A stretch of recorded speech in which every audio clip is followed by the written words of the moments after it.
Is Azar here, or is Azar going to coming later? I don't know. I just tried to reach her. This is the time that we bring her up, right? Yeah.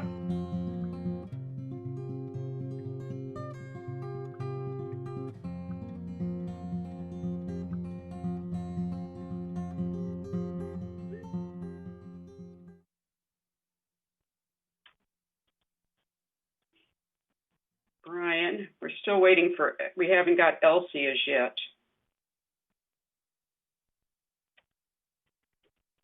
Well, we do have a quorum. Andre, see if you can get a hold of Azar. I've texted her and I've called her, but Okay, I'll do. Thank you. Where's Cash? Cash is here, right here. I got him.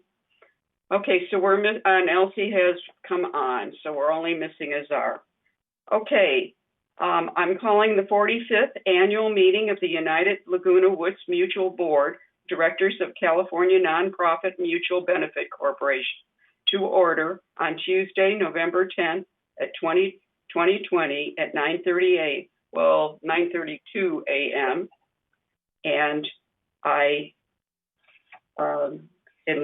it's a virtual meeting. We have a quorum, and so we will go on to the Pledge of Allegiance. Jeff, could you say lead us in the Pledge of Allegiance, and could the camera please go on the flag? I certainly will. If everybody would stand with me, please. Put your hand over your heart. Ready? Begin. I pledge allegiance to the flag of the United States of America and to the republic for which it stands, one nation, under God, indivisible, with liberty and justice for all. And justice for all. Okay. The minutes need to be corrected. It says Thursday, November 10th. So can that Scribner note be corrected on the agenda, please? And can I have a motion to approve the agenda with that change? I so move. Thank you, Andre. And Cash. And I second it. Well, I got 3 seconds there. I appreciate it all. We'll take Cash's. I acknowledge that the television, this is on TV today, and we hope that everybody is watching it. And we will go now on to the chair's remarks. I want to thank everyone who took part in the voting for the new United Board Directors. There were over 2,800 residents who participated in the election. Today, we are celebrating a year of hard work under difficult circumstances. We've had a multitude of crises to deal with: COVID, insurance, and malware. Fortunately, we have a strong board and staff who are adapting to these circumstances and committed to work hard to keep the mutual safe, functioning, and the residents healthy. The lack of in-person group meetings has created a real problem in the ease and quality of communication and opens up possibilities for misunderstandings. And clumsy execution, it strains group cohesion, and we shall continue to try to work on these problems. And everyone feels isolated, but we hope to find a better way to dialogue with the residents. Also, please feel free to send you our concerns. We are here for you and because of you. We've not been able to do all that we may have wanted to finish this year, so we've created a list of challenges ahead. This leaves us with a clear direction for future agendas. In particular, we're hoping to get out of our current firefighting mode and move into a preventative mode. Everyone takes their position on the board seriously and is working to make Laguna Woods the best active retirement community. I hope all residents will join us by providing actionable suggestions as we move forward toward the new normal. Thank you, everyone. So we need to start the show, the board's accomplishments. Each director will be asked to speak to their slides, please. And can we have the slides up? Grant. Yes, one moment.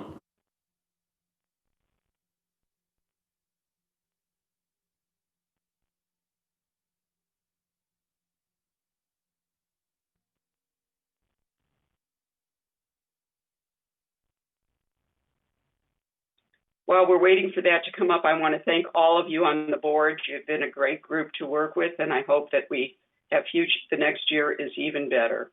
Okay, so this is our year in review. Next slide, please. These are the officers, worthy officers for this year, and they've been a very hardworking group of people. And as well as we want to ensure our residents have a comfortable, well-maintained home, and we're working on financial stability, maintaining the manors and landscape, and providing a safe environment and minimizing costs. And the last one is the most important. Next slide, please. These are the other hardworking people who have been behind the scenes and have done a tremendous job on the committees and elsewhere. Thank you all. Next slide, please. This year, United Board has led on many projects across all three boards. We have put together, we were the first to put together the Village Management Service Agreement, which is 28 pages that gives VMS the exact expectations of the United Board. We drove the GRF bylaws review and update, and it will be voted on in the near future within 2 weeks. And we worked together with all three boards to figure out how we were going to handle the COVID, what rules and things we needed to put in place to have a safe community. Next slide, please. Brian, you're up. Thank you. I just want to say that the finance report is representative of outstanding teamwork from the finance committee. And with that, we'll go to the next slide. If I can just get in for one more second. Director Gilmore, it is kind of hard to hear you over the mic.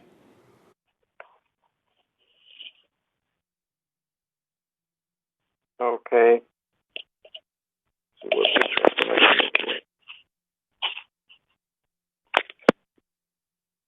Is that better? Yes. Okay.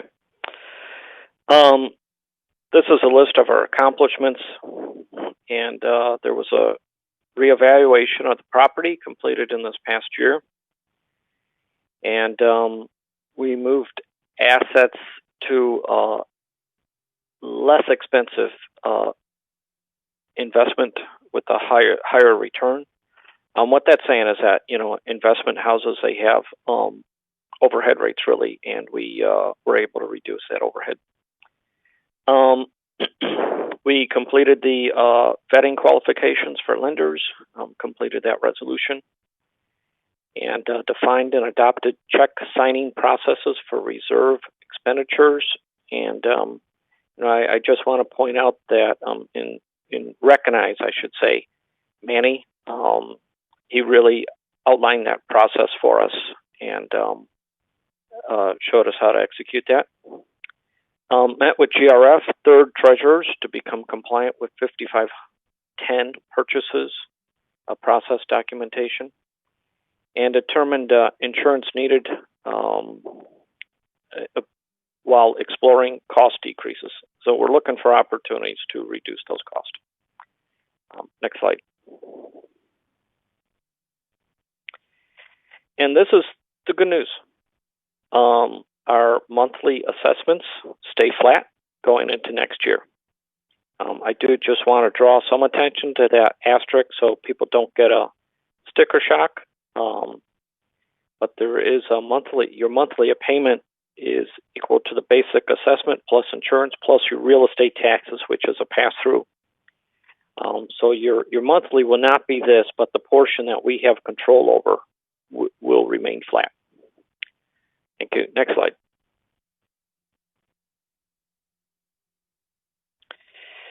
This is the fund balances, non-operating. And as you can see, there were some savings from this past year. And I use the word savings in that due to the COVID shutdown, we suspended operations. And the money that would have been spent on those operations to make repairs and other things was put into the funds and saved. And we still have to do the work, and that's on the agenda to be done next year. Next slide. So some key financial facts, and this goes back to what I was saying about the COVID. We have a surplus of $700,000 in the operating fund, which can be used for insurance premiums.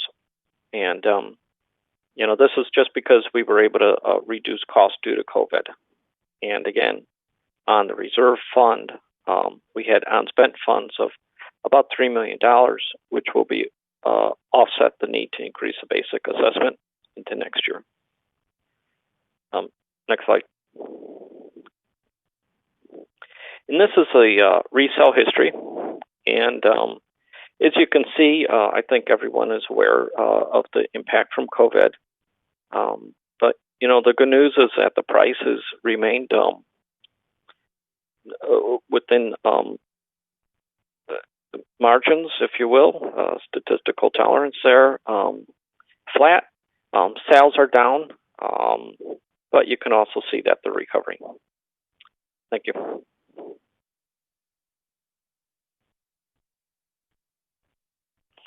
And I think that concludes the financial report, right? Correct. Okay, Cash, you're on next. Next. Good morning, everyone. I'm going to tell you a little bit about the Handyman Program accomplishment of our board. Next slide, please, Grant. Well, we met as a small group of about 5 people, board members plus advisors and staff, and we came up with phase 1, which kind of takes all the small chores that are necessary, and instead of having a entrance fee as we had before, we decided to go with an outside company for phase 1 for $25 per hour. This company called Neighboring Inc. Brings college kids that have been well scrutinized and background checked to do small things such as flipping beds, moving furniture, doing your small chores in the house. Of course, they cannot do anything that requires special trained operators, which we brought about in phase 2, which was also placed in order right now. But because of COVID, it's been kind of a little delayed, but it is available. That's called phase 2, where our chargeable services at cost with provided to our people, our residents, and our staff handles those. And we have established procedures to secure an itemized quote before chargeable work is done. Next slide, please. Maintenance and construction. That's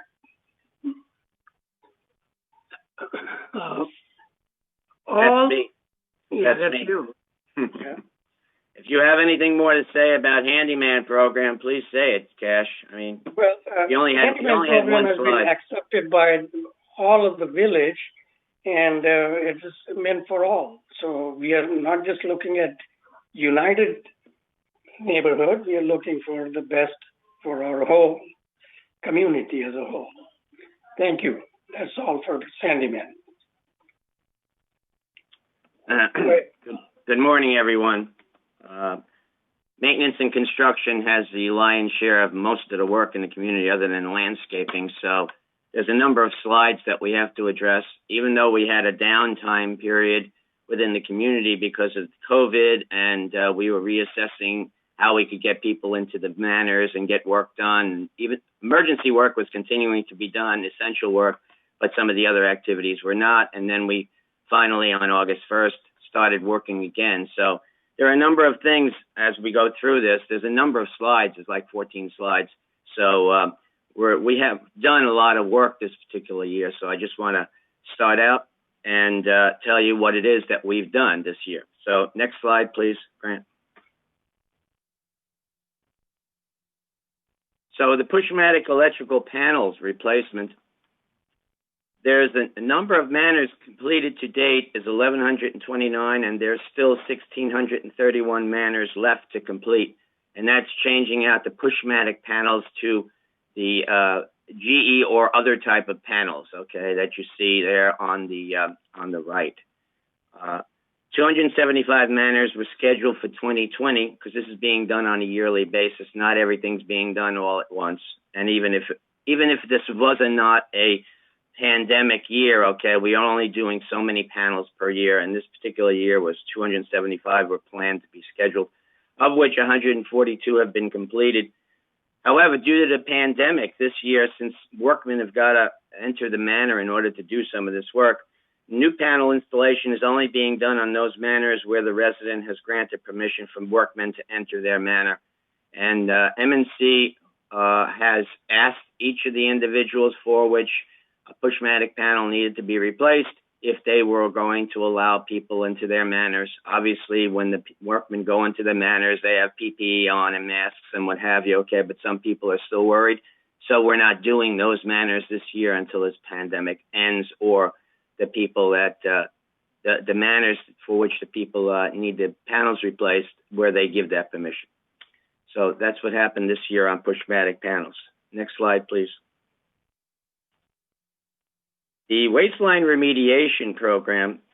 The Waste Line Remediation Program involves the installation of seamless epoxy-based liner within the existing pipes in order to mitigate future interior leaks and roots intrusion, as well as to resolve and prevent future backup problems related to compromised pipes.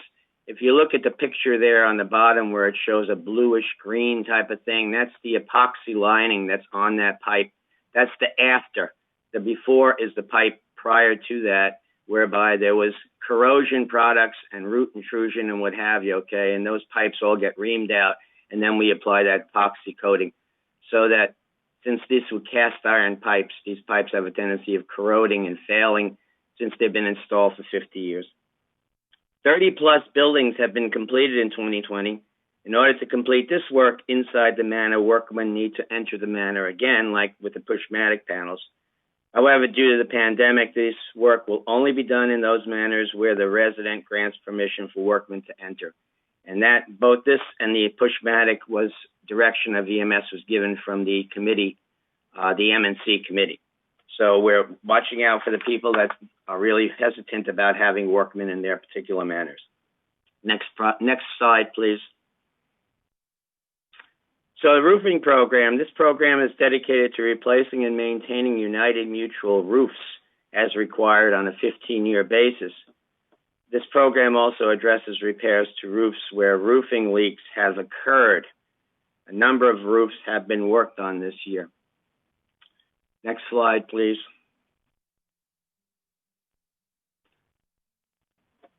Oh, was that the next slide? Okay, so we'll start with that one. Shepherd's Crook Fencing Installation. To date, a total of 2,966 linear feet out of 21,000 linear feet of Shepherd's Crook fencing has been installed. That goes all around the perimeter of United, just United's perimeter. On March 10th of this year, the board approved a funding reduction of $125,000 for 2020. The remaining budget amount of $40,000 will be used to fabricate and install approximately 300 linear feet of fence in 2020. One of the areas currently targeted for 2020 is the equestrian trail on Moulton Parkway, which will be included in the work to be completed this year. The contractor is currently fabricating the shepherd's crook fencing that will be installed this year. They fabricate the shepherd's crooks off-site, weld it all up, and then they come back and then they install it. That's the way that works. Next slide, please. The exterior paint program and prior to paint program basically run in tandem. We do a prior to paint program whereby we get all of the wood and any of the specific walls and what have you, where there's any sort of deterioration, what have you, get that all spick and span ready to apply paint so that we're not applying paint to a corroded or just a area where there may have been termite infestation or just dry rot. So those two are working in tandem. The paint program in 2020, cul-de-sac 61 and 62 have been completed. In the prior to paint program for 2020, cul-de-sac 61, 62, 63, 64, and 65 have been completed. So as you see that the prior to paint program precedes the paint program. Work was stopped for a time in both programs due to the pandemic and has now restarted. We have also changed from, this year we changed from a 10-year paint cycle to a 15-year paint cycle in order to save money, but we also had gone through all of the protocols to make sure that that was going to actually save us money and not cost us money if we went to a 15-year cycle, whereby we'd have more rotten wood and what have you. And we also got a extension from the paint manufacturer to a 15-year warranty rather than a 10-year warranty. So we did our homework on this, and we feel that this is a cost savings to the community and actually will actually bear itself out in the end. Next slide, please.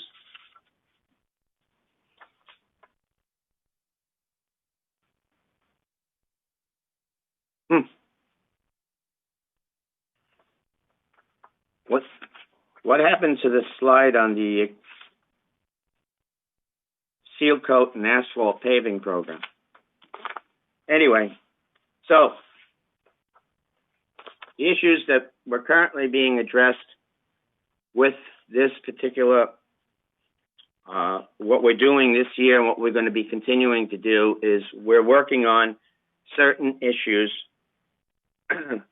where there are a number of issues that directors have become involved with this year and will continue to address in the next year. Working with staff to address a path forward for a COVID delayed work. We've been doing that throughout the year, trying to make sure that we have all of this work that's been delayed, how that's going to be done in the future. At this particular point in time, we have no catch-up plan because the work can be done on an ongoing basis, except for emergencies, obviously. We're establishing additional standard operating procedures to be used in the work process. We're working with staff to address the reduction of moisture intrusion events in order to get ahead of this challenge. Aging pipes and roofs are problems that need to be addressed. Reviewing with staff the reasons for why certain jobs take more than once to fix.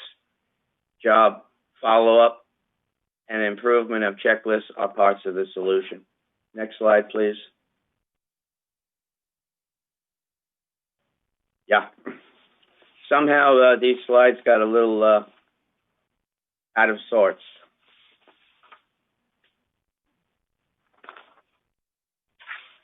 So the asphalt paving work, this program is dedicated to preserving the integrity of the street paving within the United. As part of this program, the asphalt paving is inspected and rated for wear annually.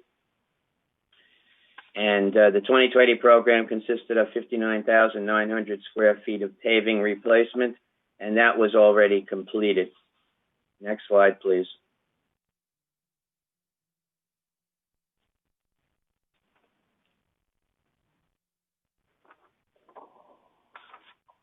The Seal Code program, this program is funded to extend the life of the asphalt paving by sealing asphalt cracks and applying a bituminous slurry seal to the asphalt surface preventing water intrusion and protecting the asphalt from deterioration. That covering that you see there, okay, protects the asphalt paving such that any water intrusion that gets underneath the asphalt paving will then undermine the paving, causing the street to cave in. So to put that on there, it allows us to go further to keep these streets before we have to actually rip up the street and do it again. So this is money well spent to make sure that we don't have to repair our streets as often. And the 2020 program will consist of 14 cul-de-sacs. Next slide, please.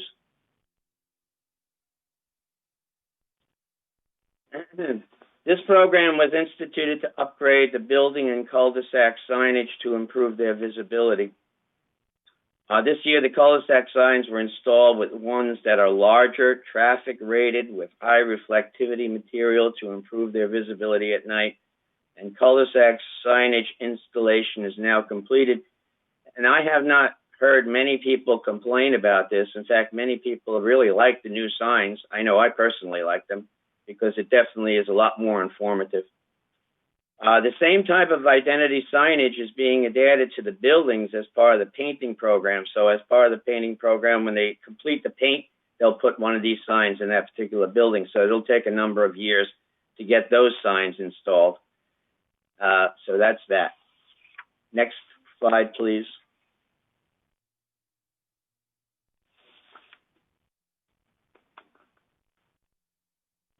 Moisture intrusion events happen in Laguna Woods Village due to roof leaks and waste line piping leaks. There are a number of these events that occurred this year. In order to mitigate leaks from roofs, roof inspections are conducted on a periodic basis. However, a roof problem that causes a leak in most cases does not manifest itself until the roof actually starts to leak. It's just one of those things. You never know you're going to have a roof leak until it actually starts leaking. In many instances, it's not obvious, even though you do an inspection. So that's what happens with the roof leaks. In order to mitigate the leakage from drain line piping, which a lot of people experience, as was indicated by that kitchen that's ripped up on that picture, these pipes were installed 50 years ago and was indicated by that previous slide that showed what that pipe might look like. That might be the pipe that's inside your house. We are lining these pipes with a resin, as has been addressed in the previous slide, as I noted. For those lines that are not yet lined and may leak, we go through a process to repair the line and clean up the mess that is made by the leaking pipe. We're trying to mitigate many of these moisture intrusion events by providing this lining within the pipes, but this thing takes a while to do, meaning that you can't do all the particular units overnight. So as we do them, we feel that those particular lines will now no longer cause a leak to you, but there are still lines in everyone's manor that may cause a leak, and we're just going to have to work through that as time goes on. Next slide, please. So, challenges ahead. Well, we're working with staff to address the path forward for COVID, and I already said this before. That was already on the last slide. I don't know how this happened. These slides got out of order. Next slide, please.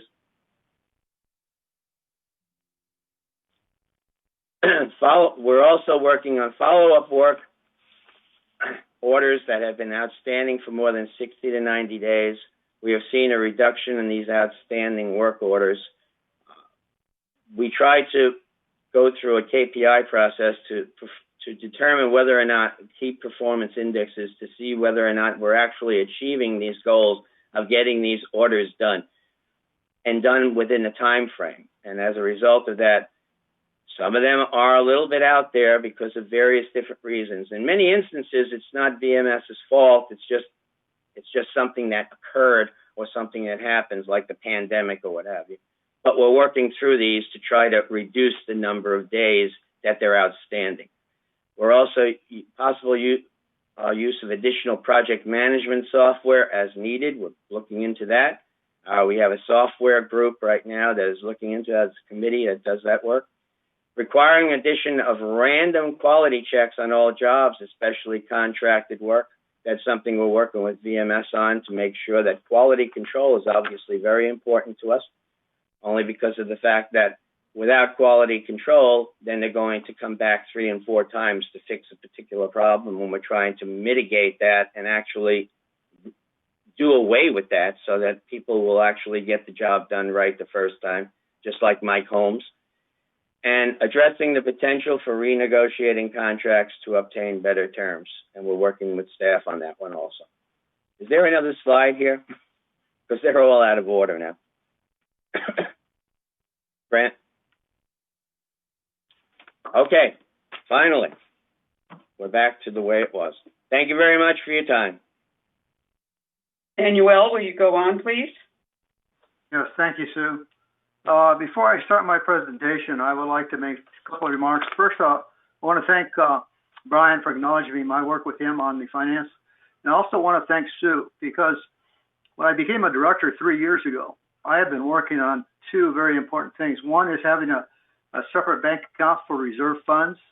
And of course, the other one was compliance with 5510 A and B, which has been part of the Davis-Sterling law for over 12 years. And it never been done by any of the mutuals. And in June, we started approving reserve expenditures. And it's been a pleasure, and I want to thank Sue and Brian for allowing me to participate in that effort. I think we're accomplishing a lot through that. So thank you. I will now go on to landscaping. When I first became a director, I was very critical of landscaping. And one thing I must admit, it doesn't matter how hard you work on it or how good a department you have. It's an area that can easily be picked apart. And right now we're fortunate in having Kurt Wieman and his assistant Eve Morton, and also his top arborist, Bob Murgott, looking after our landscaping. It's not perfect, but they are working about as hard as they can. They're very knowledgeable. And I feel proud of what we've been able to accomplish. Like I said, there will always be an area that needs additional attention. That's just the nature of landscaping. Next slide, please.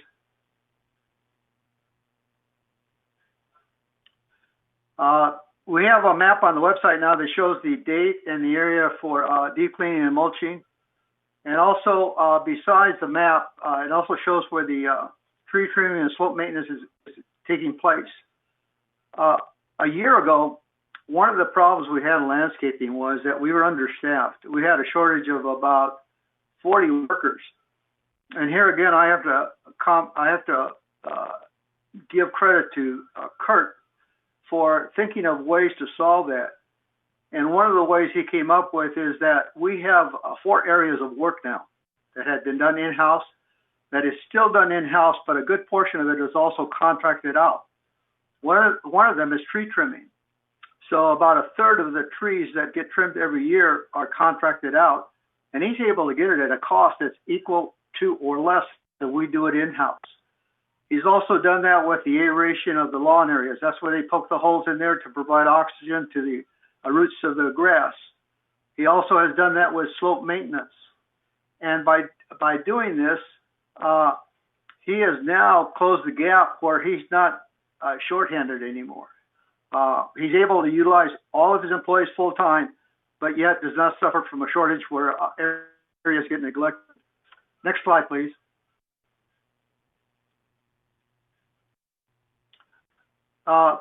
Besides the map of upcoming projects, we also have a portion of the website that tells you each week where the work is going to be done. And you can look on that anytime you want and to see when the work is coming up in your area. Kurt has also reorganized the landscaping department so that he has people, let's call it sub-department heads.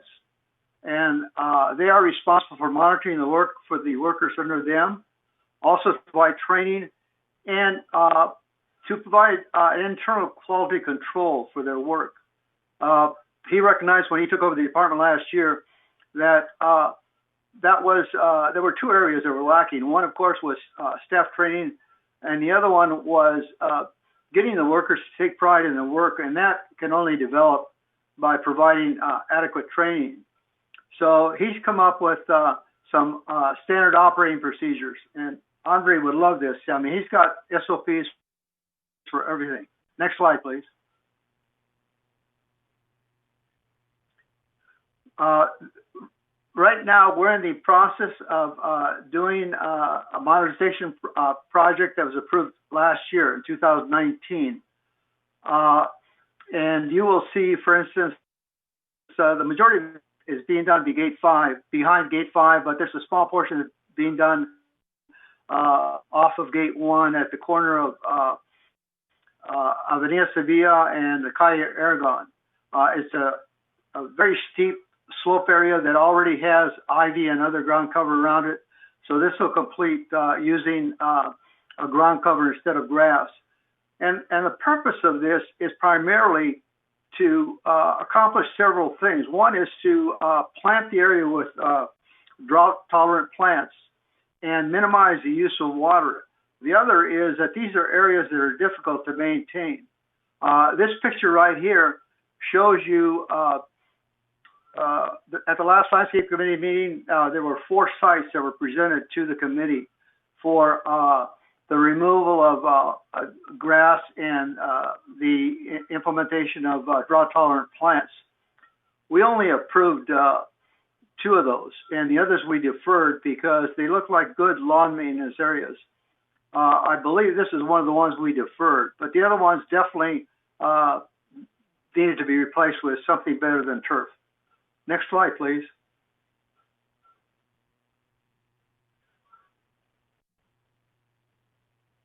Yeah, okay, you can see this is one of the areas that we're considering to replace with turf, but we deferred on this one because it's a nice grassy area. So we'll decide in the future whether we want to continue with that or not. Next slide, please.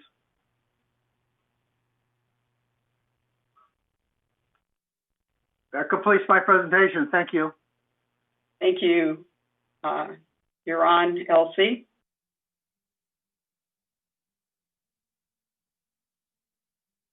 I'm Elsie Addington, and I'm the proud chairperson of the Architectural Control and Standards Committee. It's sometimes kind of hard for me to get all those words together accurately, but we just call it the Architecture Committee, or the more relevant to most of the residents would be alterations. We're the Alterations Committee as well. And around July, we had some staffing issues like a lot of people did. And then, of course, there was the pandemic. And anyway, in July, BMS was lucky in obtaining the services of Robbie Doncaster, who's the new director of the manor alterations desk, which is alterations and architectural standards. And Robbie hit the ground running as best as he could during the pandemic, and he's got 25 years experience behind him. He's a licensed architect, and he's just been great trying to work through the staffing issues and the pandemic issues and slow response time back to people's questions because of these issues. So, but we're all very optimistic at the direction we're going. And did you have any more slides for me? Okay, this is some of the stuff we did. Asbestos is an ongoing issue. If you know that we've got federal, state, county, and city regulations. In addition to that, we have our own concerns here within the village. So there's a lot of hoops to go through if you're trying to get a permit to do an alteration. And there's a whole cottage industry, more than a cottage industry. There's a whole industry built around asbestos abatement, and it's pretty pricey. It's pretty technical, and it's pretty necessary because approximately 29,000 people die in this country still annually from asbestos exposure. So we used to think it was a miracle thing that you dug out of the ground and you stuck it into the walls, and it was a good insulation. It was lightweight, fireproof, great stuff. But then around the 50s and 60s, they started discovering some of the health problems. And then by the 70s, 80s, and 90s, it was slowly processed out of construction products. But anyway, so there's a lot of questions, and we've had a lot of conversations and a lot of consultations with specialists, and we're trying to consolidate, trying to improve this some way we can cut down on the burden to residents with their asbestos inspections. We've been working on several inspection procedures where if we're in an area doing another kind of inspection, we can maybe also check for asbestos. And it's more difficult than it sounds. So trying to figure this out. But anyway, we've really worked on it. Staff's really worked hard. Ernesto's been great. Robbie was great. And the members of the committee had a lot of very vital questions, and they were very persistent in getting as much information as we could. And this is a good, we didn't establish this procedure exactly, but it's a good time. I'm glad it's on this slide.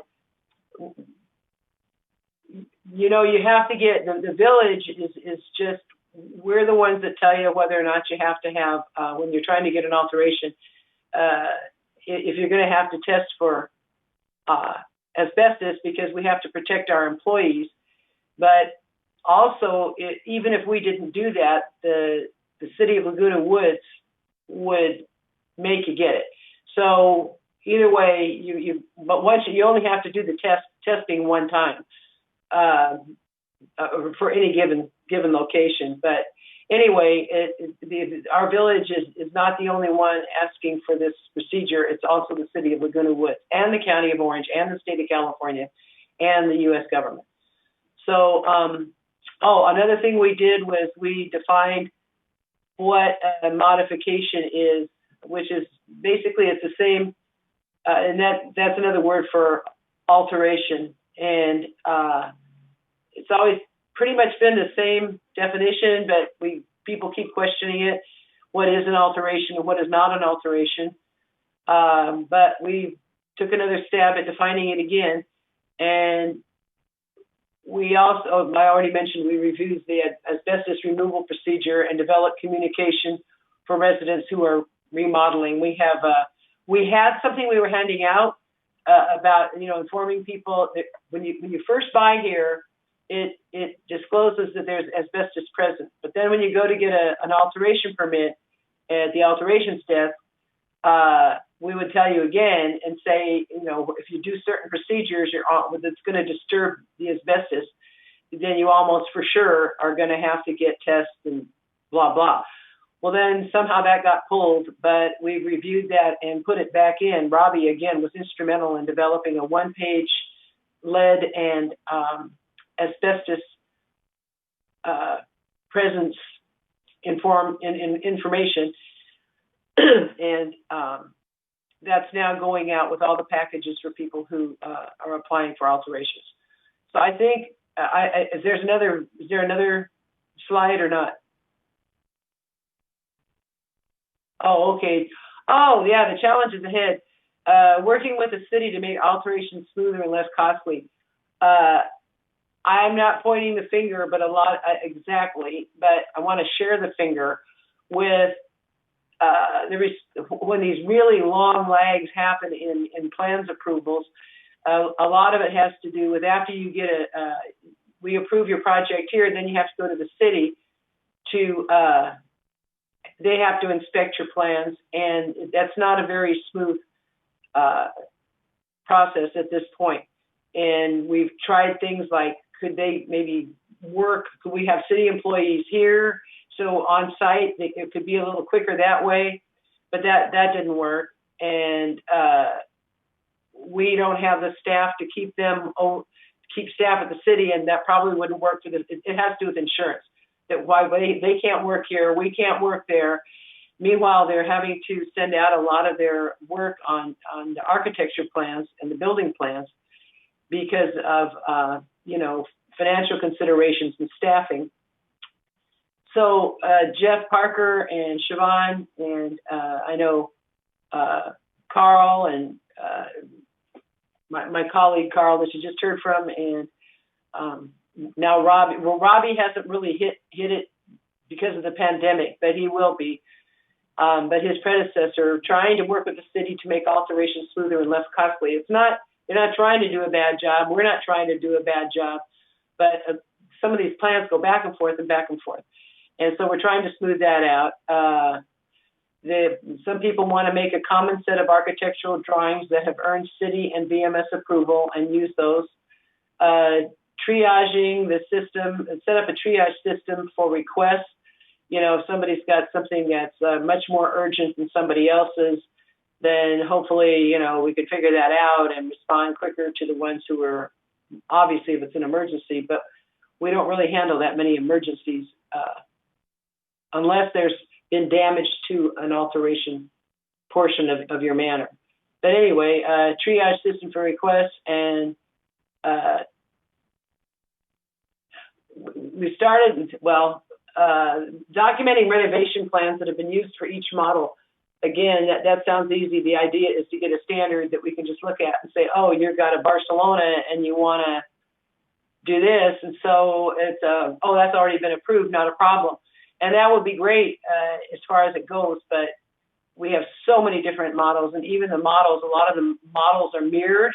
So if you get one plan that says, okay, this has all been approved, but then it turns out in your manor, it's exactly the opposite. It's a mirror image of the plan, and so the location of your bathroom, for instance, is different than the one on the approved plan. It's pretty complicated too, but we're still working on it. So hopefully that'll be done and this next year. But we'll see, and we continue to work. I have a good team on the committee, and we have some wonderful advisors. And hopefully 2021 will be better than 2020.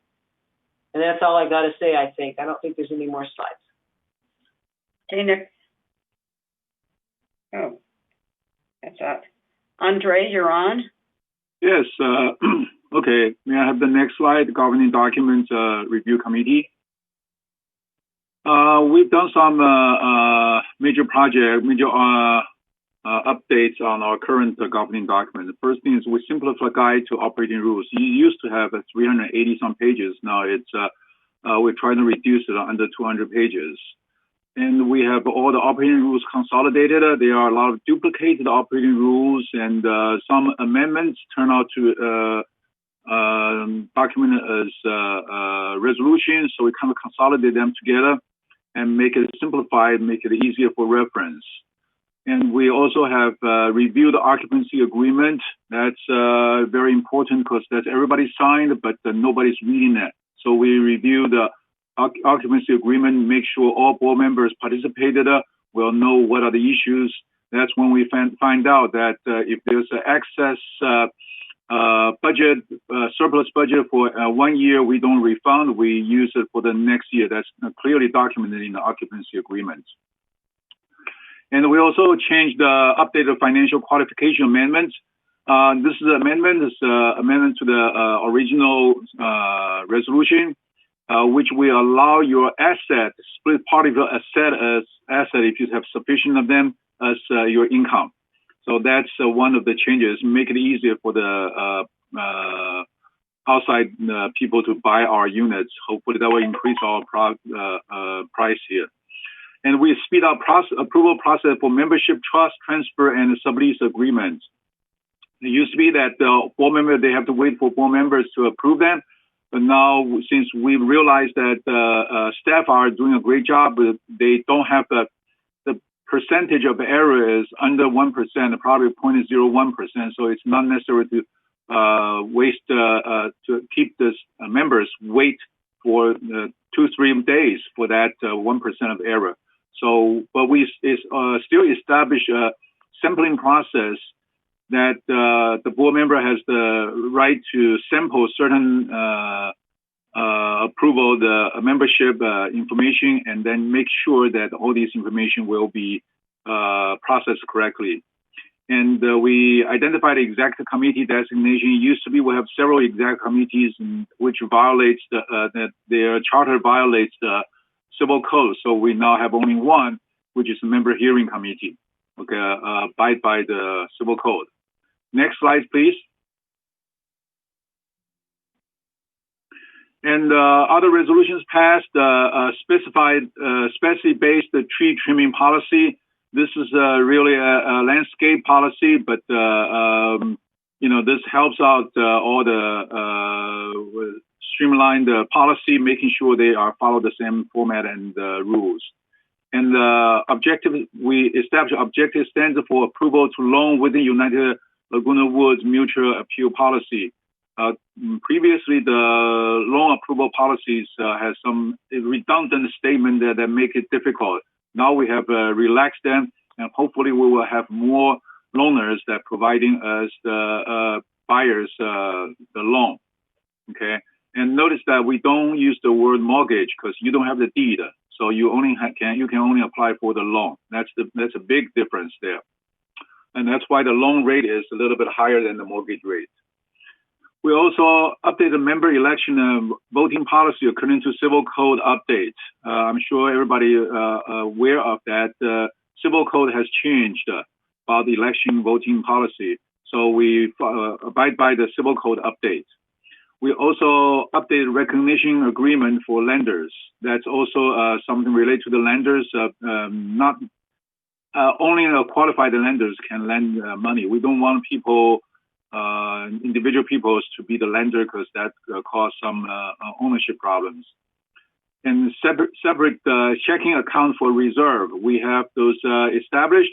So from now on, we have the beginning balance and the ending balance rather than just transaction list, and we don't know what else is missing there. So right now, all the reserve fund has a separate checking account, and it has the beginning balance and ending balance, and making sure all the monies are accounted for. Next slide. I think I'm next slide. Oh, the challenge is ahead, of course. Continue to consolidate the documentation. We want to make sure all the next chair will be responsible for consolidating all the documents and making sure we simplify the resolutions. And the next one, simplify the operating rules. We establish a guideline, the operating rule guide, which will make it simple for residents to refer and search this kind of the information. So hopefully we will reduce the staff involvement so they can do more real work rather than responding to residents and requests. You can go online and find information yourself. You don't need to call them and find information. Of course, they are always available. I'm more than happy to help you out. We're preparing a code of conduct. That's what we are trying to do at this point, and there are some issues that we need to clean them up. And we remove the low-risk clause that impede buying, improving a manor, and selling to move, making sure that they are moving much faster. Okay, that's what we're looking ahead and trying to accomplish for the next governing document committee. Thank you very much. Next.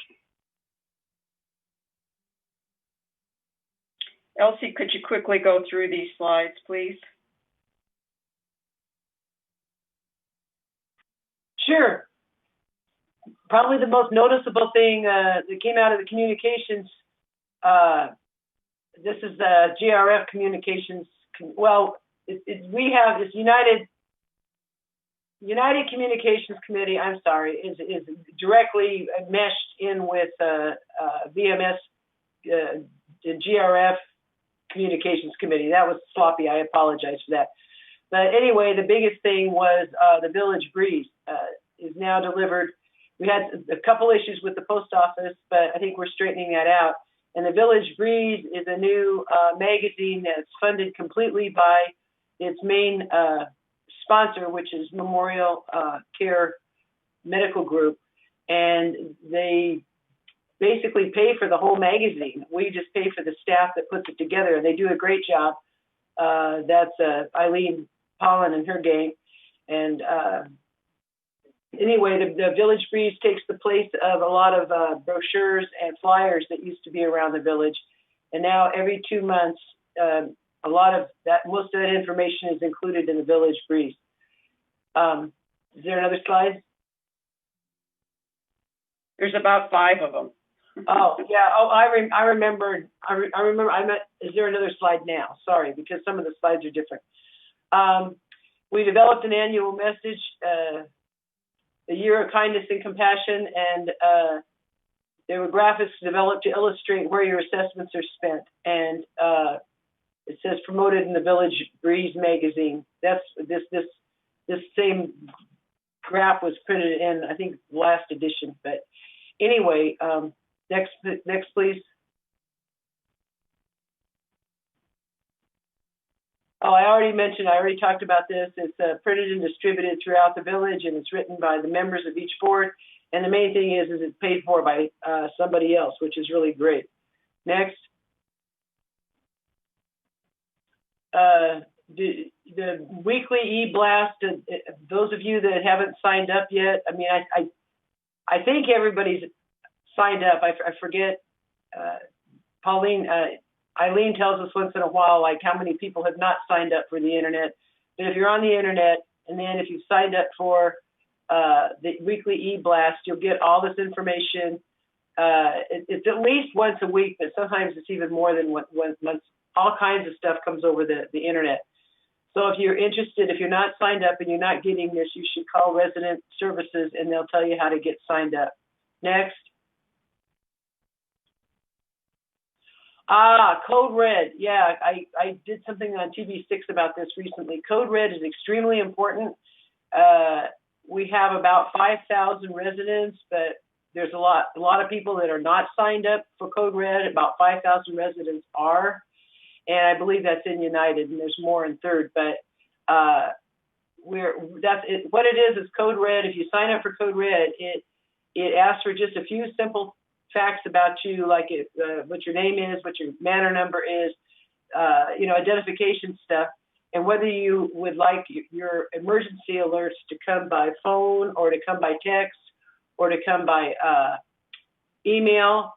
And you can choose, I mean, if you have a regular phone, like I have a regular phone and I have a cell phone, but even if you have a regular phone and no cell phone, you can sign up for that. And it's very easy. It takes 5 minutes to fill out the application if you're doing it online. And if you're doing it online, you should go to the top, go to the Laguna Woods Village website and go to the upper left corner of the page, and you'll see it says Code Red, and just click on that and it'll walk you right through it. And if you don't have a computer, you can just call Resident Services and tell them you want to obtain a paper copy, and you can fill that out and either send it in or deliver it or whatever. It's really important to get signed up with Code Red. Every time we have an earthquake or when the fires were going on or whatever, if there's an emergency, Code Red will tell you what the status is and warn you, even if it's in the middle of the night. Like, well, I shouldn't say the middle of the night, but our last earthquake was at an unfortunate time to be wakened, but it was really great to get the notification. So that's all connected with our communications. Next slide. Oh, yep. Every week, the different mutuals are represented by people that go on and give little interviews on TV6. And the board of directors meetings are televised live and always available for viewing on Laguna Woods website. It's just so great having our own TV channel because they have public service announcements. All that's communication, tells you about things. Directors talk about assessments, etc. So United Mutual directors are on village television about once a week. Next. Okay, that was my report. Thank you.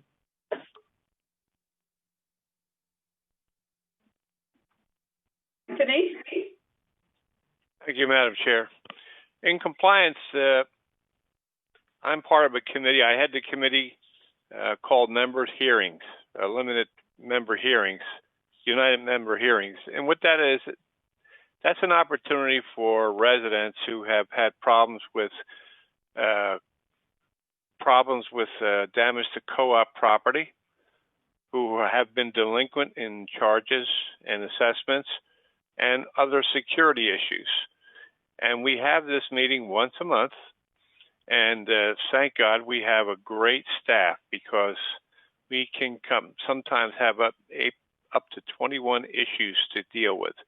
And staff keeps it moving, and we have a staff of 4 committee members who listen to the residents. The residents given 5 minutes to tell us what their issues are and what they want done. And then the committee will decide what to do, and staff will send our recommendations to the resident. And for the future, we have to keep doing this, offering residents the opportunity to come up and plead their case when there are issues in terms with delinquency in payments, damage to co-op property, and any security issues with cars and other things. So that's the extent of my compliance report. We will go on doing the same thing and offering you, the residents, an opportunity to come up and talk about your issues with us in private. It's a closed session because it's dealing with personal issues. And that's where we are with that. Thank you very much. Next slide, please. So some of the accomplishments we did was the first letter was saying we'll put a lien on your home and so forth. And we have a law-abiding residents in our in this village. So we've made the first letter a lot friendlier tone, because we want to let you know you've done something, but please take care of it now. We're trying to have membership termination hearings for anybody who has more than 5K, so we get these things cleaned up quickly and don't have an accounts receivable for a long time.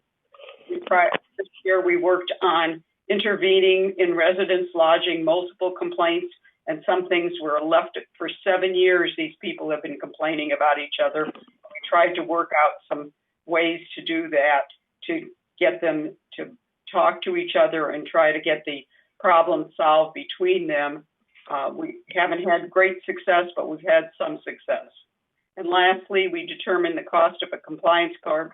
So we informed residents that when you call for compliance, just because you called, it costs us almost $270. And if we have to send a letter out, $336. So use this system wisely, not just because you don't like what your neighbor's doing. Next slide, please.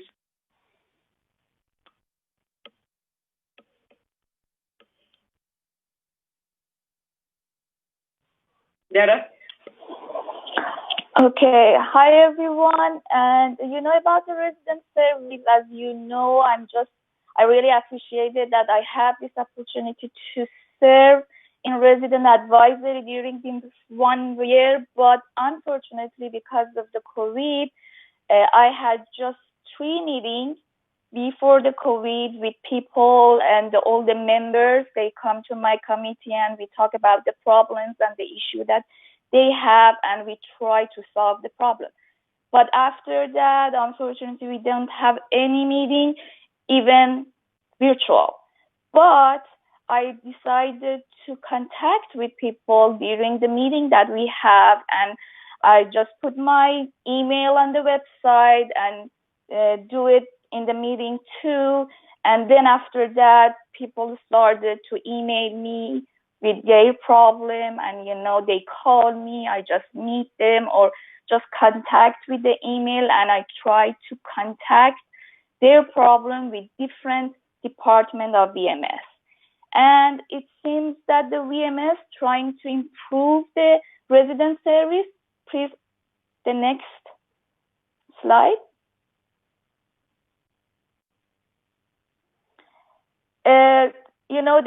They just do the feedback system that work requested have been received and scheduled with the work order number, reviewing monthly number of work orders and the time to completion for our area. Next, please. Next slide, please. Thank you.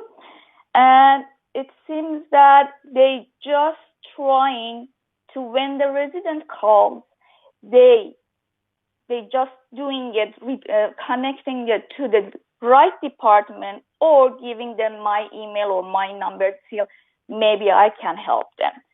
And, is working to reduce the call because they put a lots of information on the website and trying to help the people that, if you call the resident service, they connect you with the whatever information in the website till you can use that. And even most of the emails that you can use is in the website too. And hopefully after this COVID, we can have back to the normal and having those meetings that the people can come and we discuss about the problem. Thank you. Next slide, please. Okay. Next slide, please. So we have a number of challenges ahead, and we're trying to work through, we're preparing a strategic plan. We're working on operating procedures for directors, so continuity will be there for over the years. There was a retirement plan put in, and we're looking at having an escalation procedure in the employee's handbook and developing an ad hoc committee to review budgeting and establishing a career volunteer center if COVID ever ends. And we're developing an outsourcing. I believe, Andre, the next slide, please. Andre? Yes, thanks for the opportunity to share with you the software research group. The mission is to find a cloud-based integrated HOA system to reduce development and support costs and to improve staff productivity and system security. We all know that we currently have an in-house system that we develop them ourselves, so we have to spend all the money that we need. But we'll subscribe a cloud-based integrated HOA system. We will share the development and the support costs with all other HOAs. That makes that will reduce our expense and improve staff productivity because they have more functionalities. A lot of HOA requesting that, and they follow the most often requested functions, so they will improve our productivity. And of course, they are a cloud-based system, so with it's unlikely that they will have a malware system. Usually those people are signed up with either McAfee or Norton. They hire the expert to update their system, making sure they will not be affected by the malware system. So that's the system security side. Make sure that we'll continue our service without interruption. And who should participate? The stakeholder committee includes the VMS staff and the Laguna Woods resident. VMS staff will take care of the daily activities and the transactions, and Laguna Woods Village residents will be able to test the system that whether they have the necessary information to perform their life activities like making payments, like query the accounting balance, all kinds of information that allow them to go online. Even though we are talking about this automated system, we will not leave those older generations that don't have a computer that are not computer savvy out. we will still have the phone system, the same phone systems, the same email system that will be able to help them answer their questions. And besides the stakeholder committee, we will have the executive committee, which includes VMS executives and assigned board members that will help because the process is not different. There may be some organization changes, budget considerations. That will be their job to help delineate the staff's responsibility and make sure everything still works together based on our strategic planning direction. Next slide, please. What we accomplished so far, we established the current state as is state. Okay, what do we have right now? Each department, we identified each department and what are the functions they use, what are the systems they use. That we have established with the help of VMS staff. And we also identified, solicited feedback from vendors. We told them that this is what we want, these are the functions, these are the systems, do you have anything compatible? So they provide us a lot of feedback that we are comparing to each other and prepare proposal state. We are in the process of preparing them, making sure that every function that we currently use, the core functions primarily, are available for us. For example, the finance system, for example, the customer service system, we will have them, the work order system, we're definitely in the membership tracking the tenants, tracking the vehicles, tracking the compliance issues. We will need those in the system. And we propose the implementation methodology. This system is a major implementation. Okay, it's not something that we just go plug it in and tell it to automatically set it up. And it's not like a QuickBook at all.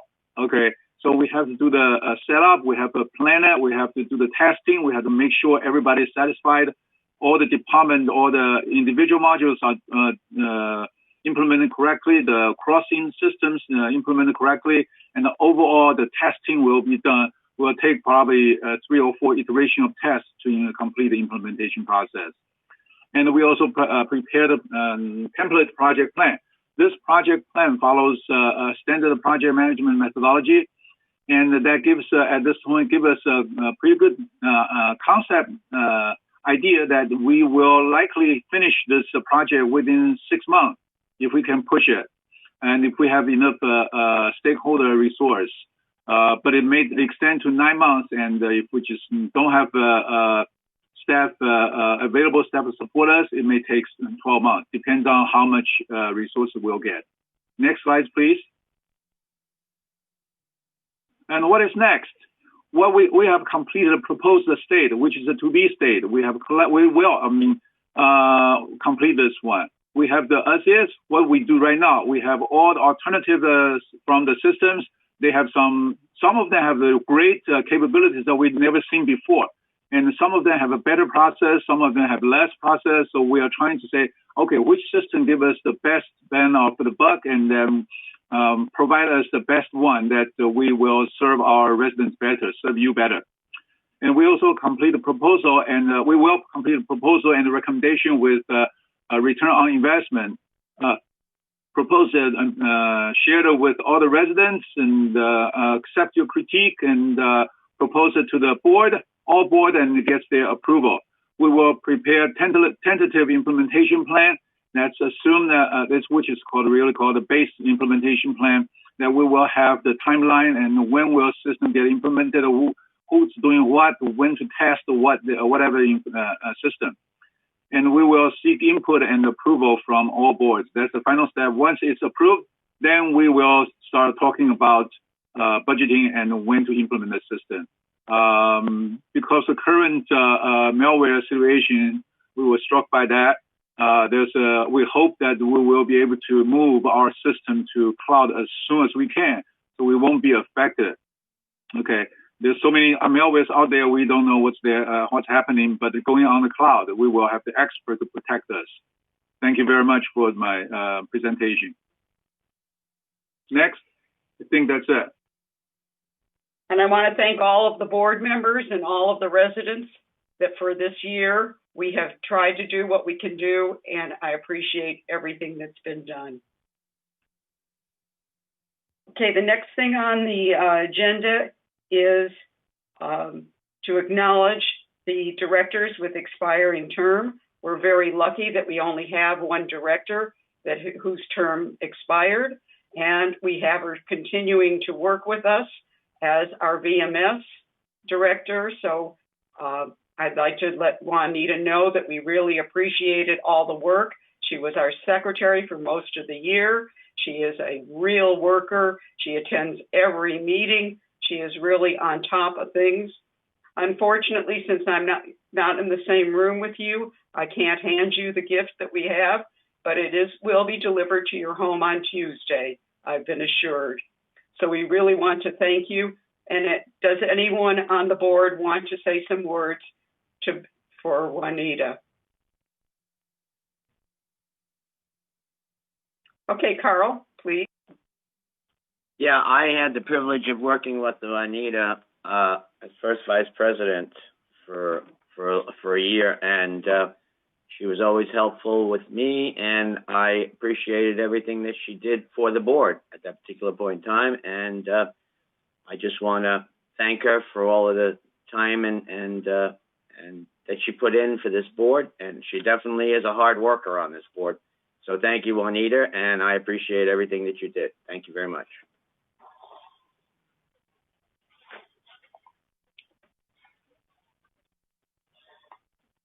Cash, I forgot my microphone. Thank you, President. Juanita has been one of the most people for the welfare of our community. She has a village in mind, even when she goes to sleep and when she wakes up. She is a very hardworking woman, and I'm so glad she's on our team and working for us. And I wish her all the best on VMS just as well. And I really appreciate her friendship. Thank you, Juanita. Okay, Elsie? Juanita, I want to thank you for teaching me everything I know about being a board member, everything I know about how this village that you love so much operates. And I just really hope you come back to the board someday, because United needs you. I don't know anybody that loves this village and this mutual as much as you do, echoing what Cash said. And all I got to say about you is you've forgotten more about HOA administration than anybody in this room will ever learn. Thank you so much for your contribution.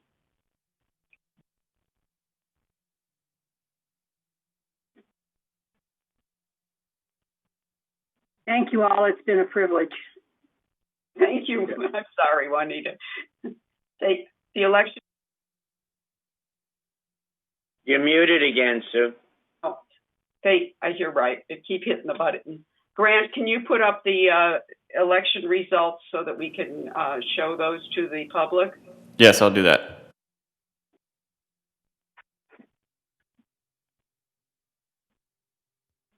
Jeff, did you want to talk?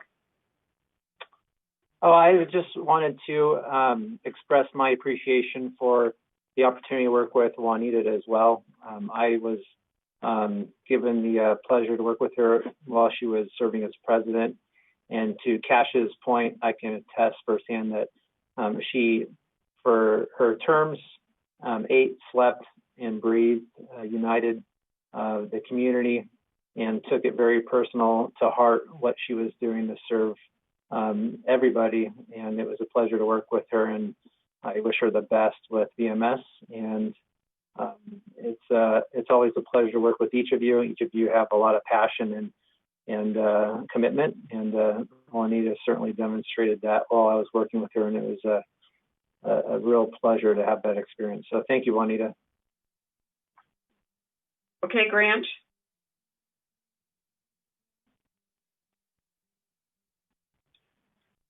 So we had Catherine Burkhart of Union Elect, who gave us the election services, and these are the results of the election. The numbers are there. Cash got, you can read them yourselves. We had a total of 9,735 of 2,800 and people who sent in ballots. And since you voted for 4, you can see that the number is greater than. And 2,866 ballots were cast. We had 19 that had to be redone, and I don't remember how many. We had a number of them that did not sign the envelope or put them in the, that they just dropped off the pink envelope and not the white envelope. And we'll try to get the directions better next year. We keep trying to get them so that people understand what they have to do. Okay, now we're on to number 11, the introduction and invite the new directors to the dais. Fortunately, we have continuing directors, and so we only have one person, Azar. Azar, would you like to give a few words, and then we will move on? Okay. Sure. Thank you so much. Yes, it is an honor that I got the trust of the my community, Laguna Wood people residents. I will do my best to bring their voice to the board and solve many problems that I heard during this hard campaign that we had. Thank you so much that put your trust on me, and I hope we can work together as a unity and work for the benefit of all residents. Thank you so much. We have 3 directors that are continuing again, so we have a lot of continuity. We have Manuel Armadenes, Reza Bastiani, and Cash Eckhart. And we will all now, with the oath of office by Jeff Beaumont, our lawyer on hand. Right. So, Jeff, you want to take the lead here? Absolutely, and thank you very much, Sue, and thank you, board, and thank you, members of United, for this opportunity to participate in the 45th annual meeting of United. And I welcome the opportunity to work with you, Azar. Congratulations and welcome to the board. And I especially look forward to continuing to work with Cash, Manuel, and Reza. It's good to have you continuing, and to Sue's point, continuity is very, very valuable to any organization. So with that, I would like to do what I do each year and continue the tradition of acknowledging the oath of office. And I start by asking everybody, what is the oath of office? And it's a rhetorical question because I want to go through and read what it stands for, what United has established each year and has agreed to uphold. And then at the end, I'll ask each of you by saying, I do. Do you agree to this oath of office? So with that, we'll proceed with answering the question. The oath of office is an official promise by a person who has been elected to office to fulfill the duties of the office according to the organization's governing documents and the law. This means by taking the oath, each of you, by raising your right hand and saying, I do, agree to the following. So if each of you could raise your right hand, and I'll go through the oath, and at the end, I'll ask you if you agree to this oath. Each director will act in the best interest of United and its members as a whole, to act with care as a reasonable person would under similar circumstances, which means, among other things, that each director will regularly attend meetings, will review board packets well in advance of the meetings, will engage in deliberations, and make informed decisions. Decisions that are based on information and not based on emotions or reactive thinking or personal opinions. To uphold and enforce the law and United's governing documents, which include the Articles of Incorporation, the bylaws, the Occupancy Agreement, rules and regulations, and the Director Code of Conduct. To support the will of the board, the majority, even if you are a dissenting director, means that you still have a voice and can express your position and opinion, but the will of the majority of the board will prevail, and each director will support the decisions of the board majority. Lastly, by agreeing to this oath, each director agrees to uphold this oath while in office, and in doing so, with respect, courtesy, professionalism, and dignity. So with that, now I ask each of you, by saying I do you agree to this oath of office? I do. I do. I do. I do. I do. I do. I do. I do. I do. All right. I think we have a unanimous I do. Thank you very much for the opportunity, and I look forward to 2021 with you. Thank you, Jeff. We look forward to having you on board again this year. Okay. Do we have any, Becky, do we have any member comments, please? Good morning, President Margolis and esteemed members of the board. Yes, we do have some member comments. We have 4 of them, and one of them did not provide their manor number, so I'm not going to read it. First one is, okay. You can read it. Okay, the first one is from John Beckett. Says, 50 years ago, it seemed like everyone living in South Orange County was a white Anglo-Saxon, but times have changed. I was pleased to learn that the members of my mutual recently voted to elect or re-elect 1 Mexican-American director, 1 Indian-American director, and 2 Iranian-American directors. I'm glad to live in Laguna Woods Village, and I'm proud to be a member of United Mutual. Second one is from Marisuela Nuno from 394A as an apple. To whom it may concern, I am in the process of having hip surgery. I only have 1 bathroom with a bathtub. I also have polio, and sometimes my legs do not respond, and I'm in pain. Due to this situation, I decided to have a walk-in bathtub. Since October 1st, the contractors of American Masters have been trying to contact Alterations Department via email. They responded with another email saying that manor alterations will be getting back to American Masters in about 7 days. Until this day, no one has responded. I will have my surgery on November 9th, and I will have to deal with my old bathtub, so I'm very concerned. Please, I want to know what are the procedures to solve my situation. I guess that is not contagious if someone had the attention to call the phone and talk to me. I hope someone can get back to me and tell me what to do, please. And they provide their information. Next member comment from Trong Hao from 44A.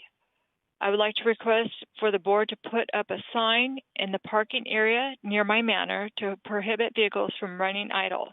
My manor is very close to some parking spaces, and often vehicles, especially pickup trucks or vans, will be running idle for a long time. The fume comes into the house and is not very pleasant to sit in the living room and smell the fumes. I hope the board will consider this request and act upon it as soon as possible. Last member comment, Norma Godfrey, 939A as an apple. I have 3 questions. Question 1, what is the board doing to maintain association fees at non-escalating assessments each year? Question 2, what is being done to improve the deteriorated landscape and shrub maintenance? Trimming are too infrequent between actual to maintain a cultured appearance. And 3, why is there a transfer fee at all for owners when selling manors? And that is all. Thank you very much. Jeff, do you want to answer any of these? Jeff Parker. My microphone on there. Yes. With regards to the one request with regards to the bathroom, I will be working check with Robbie over manor alterations and see what the status of this and see if we can get a hold of this individual. Obviously, we responded and we're game. Probably that email probably went out before our system went down, so I'll check on the status of that one. With regards to landscaping, I think Manuel addressed that pretty well in his presentation. We continue to make some upgrades with regards to landscaping. I know that there are desires sometimes that are greater than our frequency that we can handle under the budget constraints that we have and then our operation constraints. But I might want to turn that over to Manny. He's best equipped to address landscaping in United. The transfer fee? The transfer fee is with regards to a sale, any sale within the United or Third. There is the transfer fee of $5,000.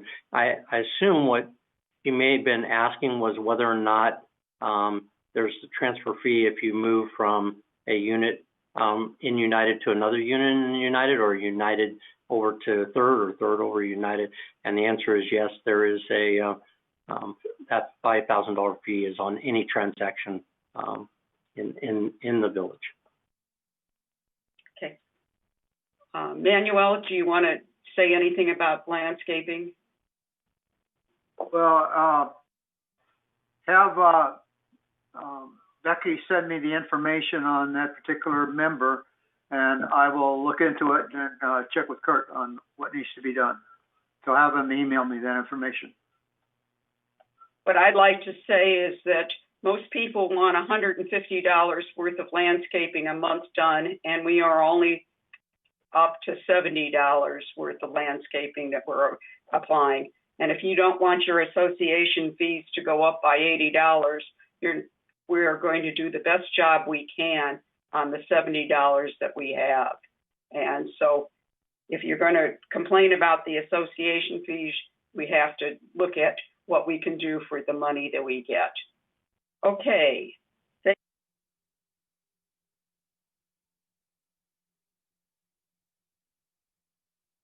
You muted yourself again, Sue. We're going to adjourn for 10 minutes. We'll come back at about 11:15, and we'll go on with the second part of this meeting. Thank you. Thank you.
we're going to need an approval of the meeting minutes of October 8th, 2019, the 44th organizational. Does anybody remember back then?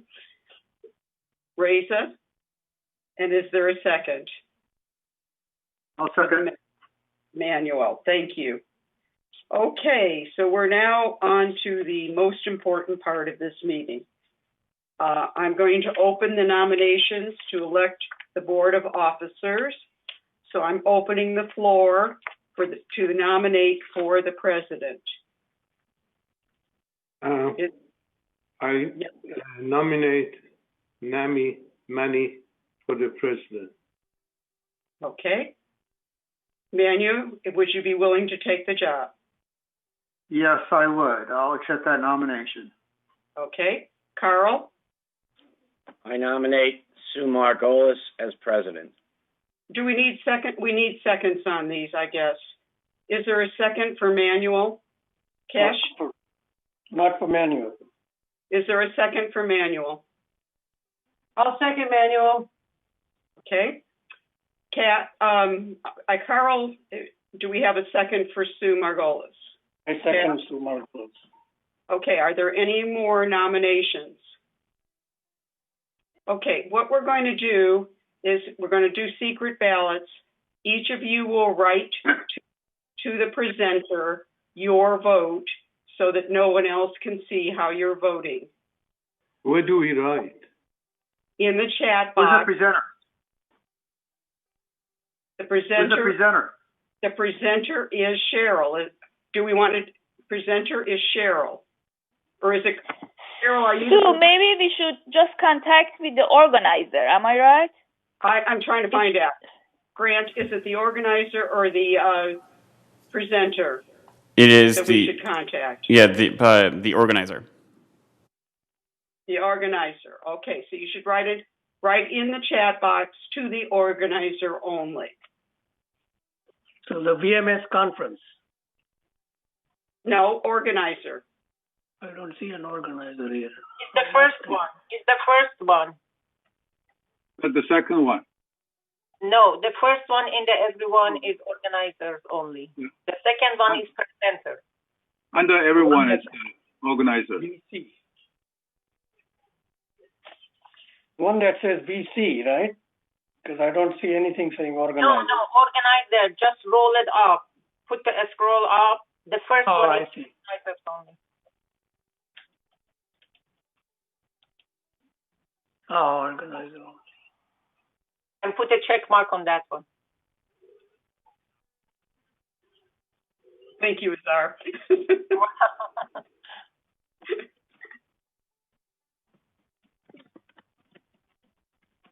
So who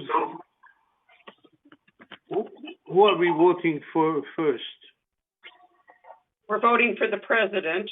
There are two candidates, Manuel and Sue, and you choose which one you vote for. You write the name in to the organizer. Rita, the person you nominated, the position, that's what we are voting for. Do you remember what position you're nominated for? Yes. Okay, that's the one. Okay. Do we have all the votes in?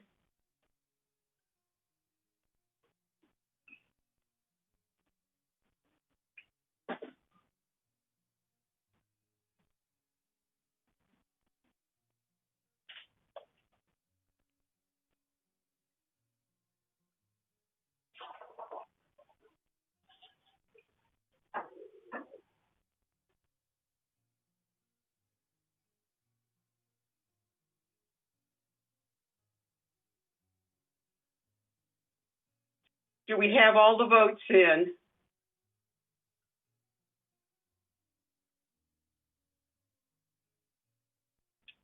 Grant, can you give us an update? We currently have 9 votes.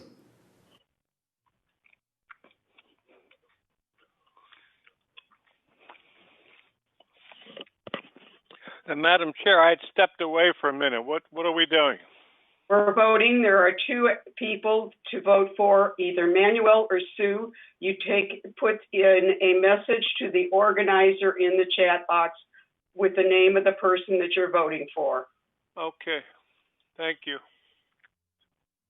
There is one more person that has to vote besides Anthony.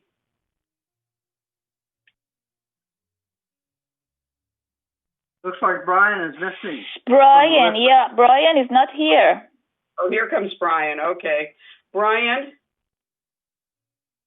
we are voting for president. There are two candidates, Manuel and Sue. You need to go to the chat box and send a message to the organizer with the name of the person you want for president.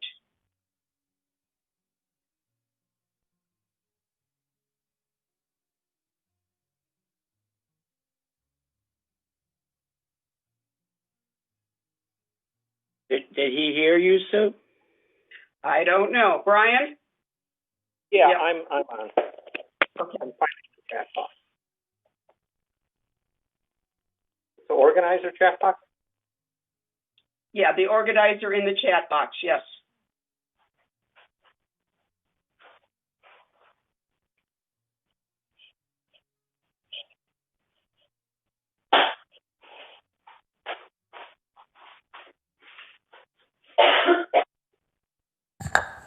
Okay, we have the vote. So the vote goes to Sue Margolis by a vote of 7-4. Thank you. Okay, so we will open the position floor for nominations for the first vice president. Is there anyone, Elsie, you want to nominate someone? I nominate Carl Randazzo. Manuel? Okay. Yes, I I'd second. like to nominate. Wait a minute. I second first. Yeah, you second Carl, so we got Carl done. Thank you. Manuel? I'd like to nominate Anthony Liberatore. Okay, Anthony. Are there any other, Anthony, I didn't ask, Carl, would you be willing to take the position? Yes, I would. I'll take the position of first vice president. Thank you. Okay, is there a second on Anthony? Reza, thank you. Anthony, would you be willing to take the position? Yes, I would, Madam Chair. Thank you. Okay, so let's go into the chat box again and write down the name of the person that you're voting for.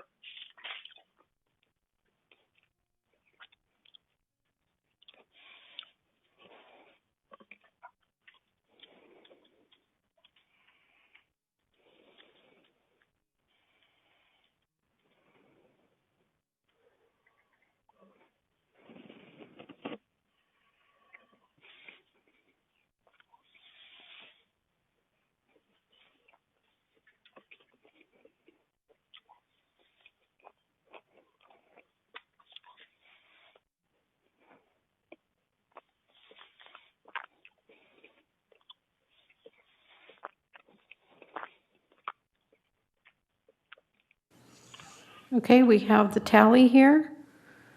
So the new first vice president would be Anthony Liberatore by a vote of 6-5.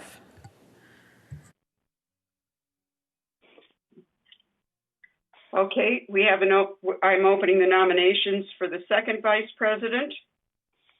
Sue? Yes? I nominate Carl for the second vice president. Okay, wait a second. I've got Cash is first. He's nominating Carl. Carl Randazzo for the second vice president. Okay. Is there a second for that? For Carl as the second vice president?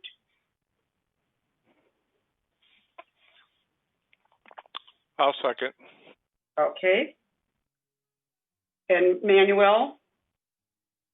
Yes, I'd like to nominate Reza Bastani, please. Okay. Is there a second for that?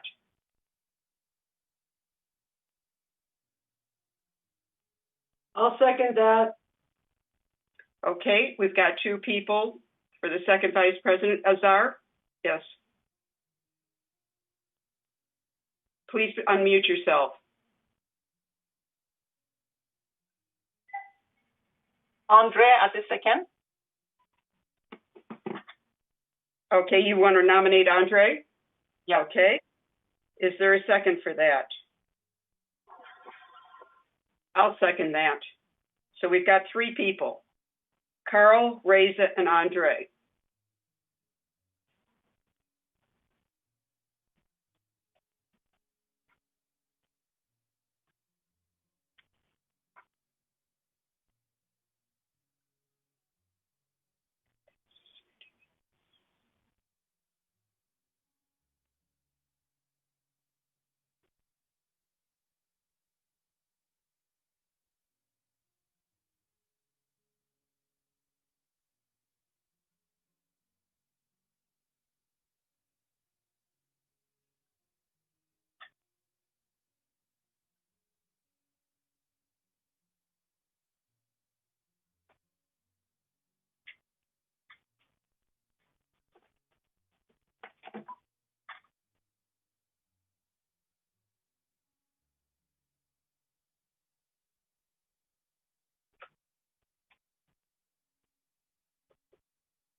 Okay, we have a tie for second VP. Andre and Reza both received 4 votes. So we need to do a runoff between those 2.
Okay, the vote goes to Reza Bastani by a vote of 6, 4, 1. There was 1 abstention.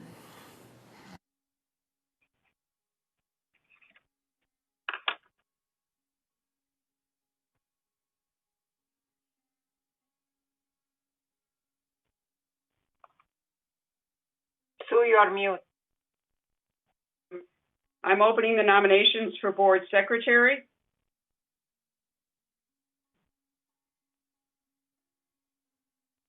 Reza?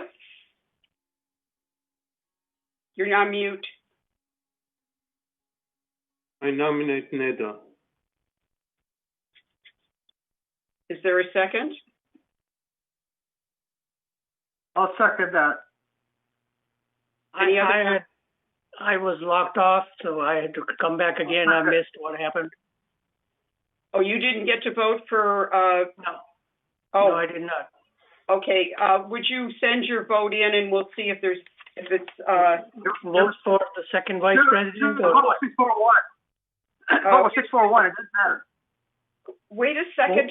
I understand, Manuel. I had to turn back the page and look. Second vice president is Reza with 6 votes, Andre with 4, and your vote would make no difference, Cash. I'm sorry. Okay, I'm sorry. I thought you were back already because I saw your thing. So we're now opening for board for secretary. The nominations is Neda. We need a second on it. I did a second. Okay, Manuel, are there any other nominations? I nominate Carl Randazzo. Carl, do you want the Carol? Netta, I didn't ask you. Are you willing to take the job? Okay. Carl? No. Okay. Any other nominations? Azar? Andre, would you take it? No, thank you very much. Okay, by acclamation, then Netta has the job. We will go on to treasurer. I'm opening the nominations for treasurer. I nominate Brian Gilmore. Okay. I would like to nominate Manny. Wait a second. We got to get a second, Brian, on you. Is there a second for Brian? I second that. Brian, are you willing to take the job? I'll decline, but I'd like to nominate Manny. Okay. Is there a second on that? I'll second it. Okay, there's 3 seconds. Okay. Reza, do you want to nominate someone else? You're not through with me yet. No, we're a second. We're all second. You haven't asked me. I got a second. After the second, I ask you. No, I know. I do not accept the nomination. You didn't ask me if I accept the nomination. I said no. Cash? I nominate Carl Randazzo as treasurer. Carl, is there a second?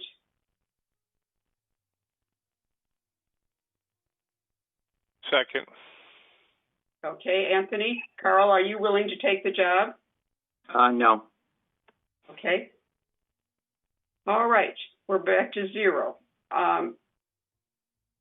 Manuel, everybody, Reza? No, go ahead. What you were saying. So. Manuel, we really want you to be the treasurer.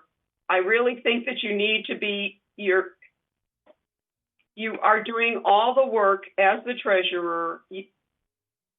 Well, may I nominate myself? If nobody wants to do it, I want to do it. Okay, you can nominate yourself. There's no problem there. Is there a second? I second it. I second it. I third it. Okay, you third it. All right. If there's no one else, he's Cash. I nominate Azar for treasurer. Okay. Is there a second on that? I'll second it. Okay, so it's Andre and Azar that we're voting for.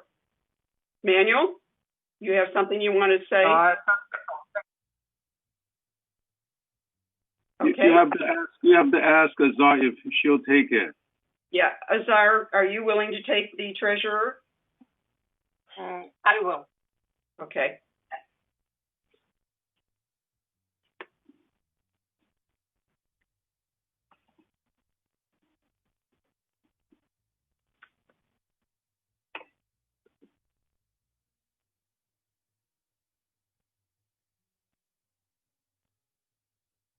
So are we voting? Yep, we're voting. Andre, you are sending your vote to me. You should send it to the organizer. Okay.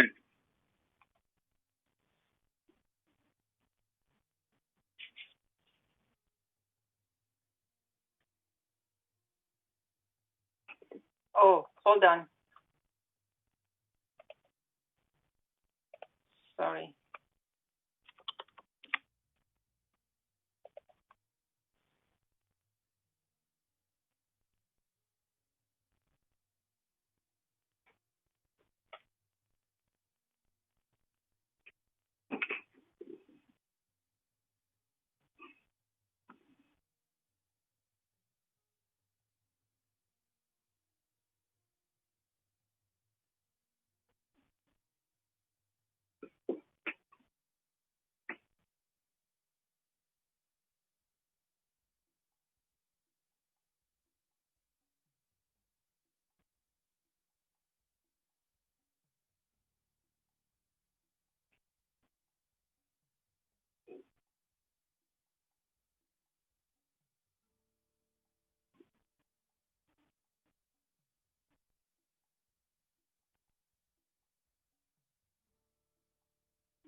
while we're waiting for the count to come in, since I have been elected president, I will be trying to fill out the committees.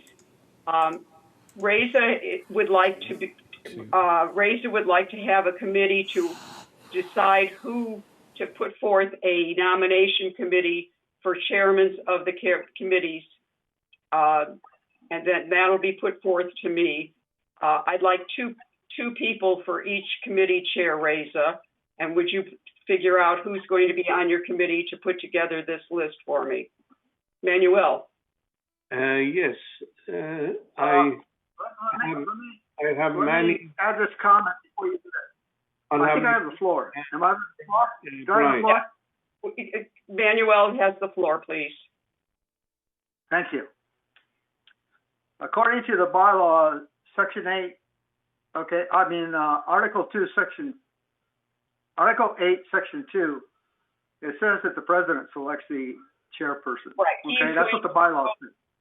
He's going to propose a list to me, and then I am going to select the chairmen. Oh, okay.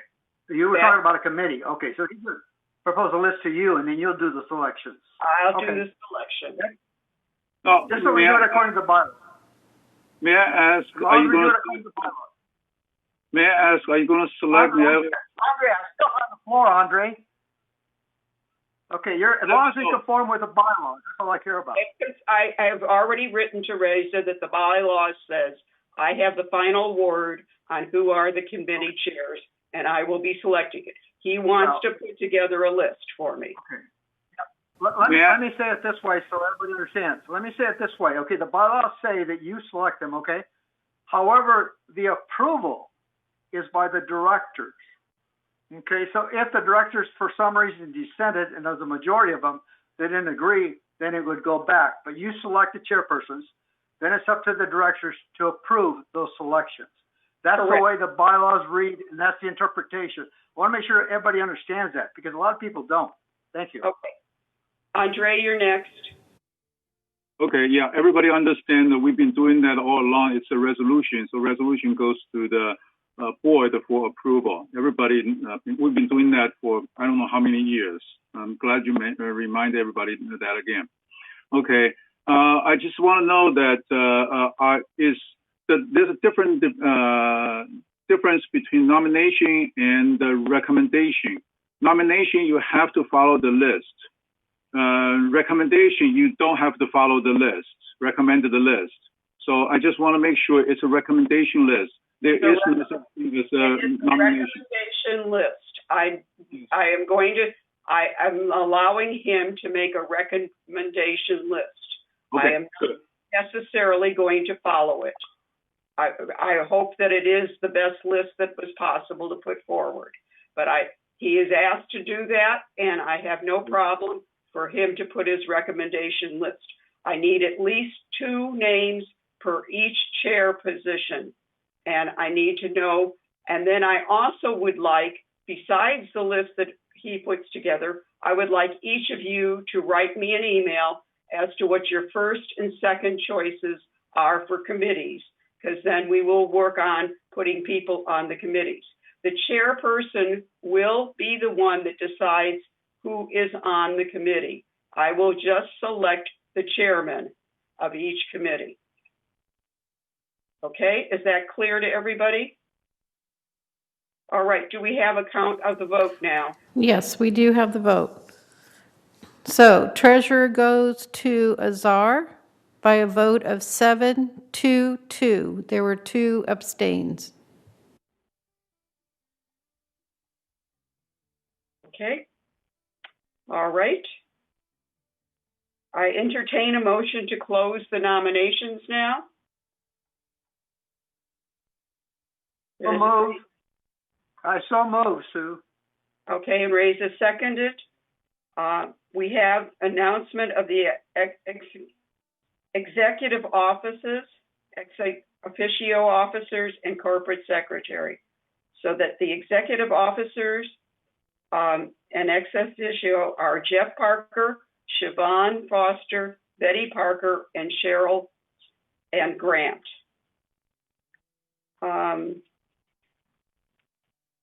So Can I make a correction? entertain a motion. Yes.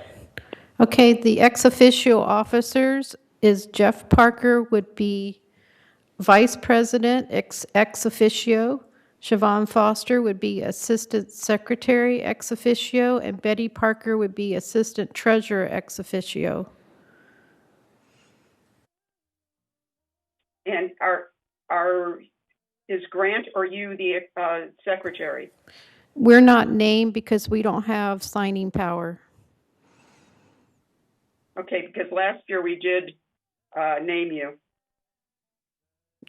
Yeah, but it had to be revised because the ex officio officers are people who can sign on behalf of the board. All righty, that's fine. I'm just checking with you because I'm following the, okay. All right, I entertain a motion to approve the resolution for election of officers. I so move. Is there a second? Cash, thank you. The meeting is adjourned. Cash, go ahead. Thank you. Because I had missed one candidate for second vice president. Can you repeat the order? Who was elected? Yes, I certainly can. I'm sorry. I was aware of your problem. There were 3 people nominated for second vice president, Carl, Reza, and Andre. The vote went 6 to Reza, 4 to Andre, and your vote was uncounted. If you want to send your vote to Cheryl, you can. That's fine. Thank you. Thank you. Okay, thank you, everybody. Thank you, everybody.